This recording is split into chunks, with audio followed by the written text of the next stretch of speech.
Hallelujah. परमेश्वर की हजूरी में आप सभी लोगों का स्वागत है। परमेश्वर की उपस्थिति में आज आपकी आशीष का दिन होने वाला है, छुटकारे का दिन होने वाला है। प्रभु की उपस्थिति में आए, आपकी लाइफ सेम में रहेगी, सब कुछ बदल जाएगा। क्या विश्वास करेंगे? परमेश्वर की उपस्थिति में आए। हालेलुया। धन्यवाद यीशु, धन्यवाद यीशु, धन्यवाद यीशु। प्रभु के आगे कोई कार्य मुश्किल नहीं है। हालेलुया। परमेश्वर आज आपको छुटकारा देना चाहता है, आपको बचाना चाहता है, आपको ठोकर खाने से बचाना चाहता है। जो बार बार आप ठोकर खा रहे हैं अपनी जिंदगी में, बार बार आपके लिए लाइफ में जो प्रलोभन आ रहे हैं, जो लालची आ रहे हैं और ठोकर खाकर गिर जाते हैं, बार बार आप गिर जाते हैं, बार बार आपके कदम खड़ा जाते हैं, प्रभु से दूर हो जाते हैं।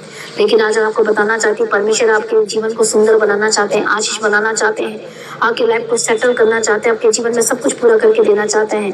इसलिए परमेश्वर के निकट है, क्योंकि प्रभु को आशीष देना चाहते हैं। आमीन। प्रभु यीशु मसीह की तारीफ हो। धन्यवाद। आज अपने हृदय को खोले, परमेश्वर की ओर आए।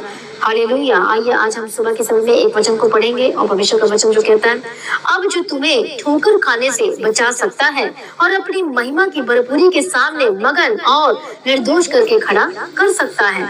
मसीह में प्रिय भाइयों बहनों, ये जो वचन है यहूदा की किताब में आप पढ़ सकते हैं। यहूदा के पत्री में जो लिखा है, यहूदा पहला अध्याय 24 वचन है। अब जो तुम्हें ठोकर खाने से बचा सकता है, इसका मतलब शैतान हमेशा ठोकर दिलाने के लिए आता ही आता है।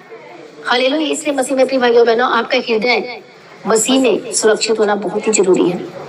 हालेलुया। क्योंकि वचन में लिखा, जो तुम्हें ठोकर खाने से बचा सकता है और तब और अपनी महिमा की भरपूरी से क्या करेगा? खड़ा करेगा।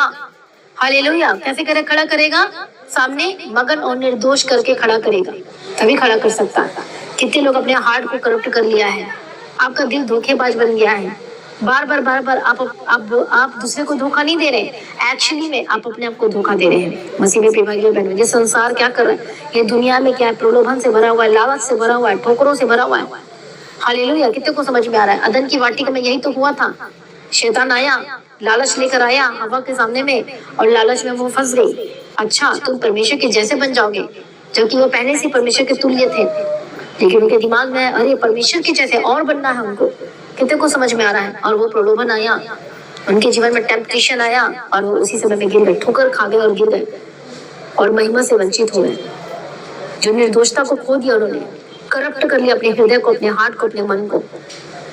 कितने को समझ में आ रहा है? प्रभु यीशु मसीह की तारीफ हो। धन्यवाद यीशु। इसलिए मसीह में प्रिय भाइयों बहनों, आज अपने आप को जो लोग बचाना चाहते हैं और जो ठोकर खाने से बचना चाहते हैं, इस नीति वचन 4:23 वचन में क्या लिखा है? सबसे अधिक अपने मन की रक्षा कर, क्योंकि जीवन का मूल स्रोत वही है। हालेलुया। प्रभु यीशु की तारीफ। आज जरा अपना जीवन को जरा चेक करके तो देखें। मत्ती रचित सुसमाचार में जब हम पढ़ते हैं 15:19 वचन में, तो क्या होता है? कौन कौन सी जो हमें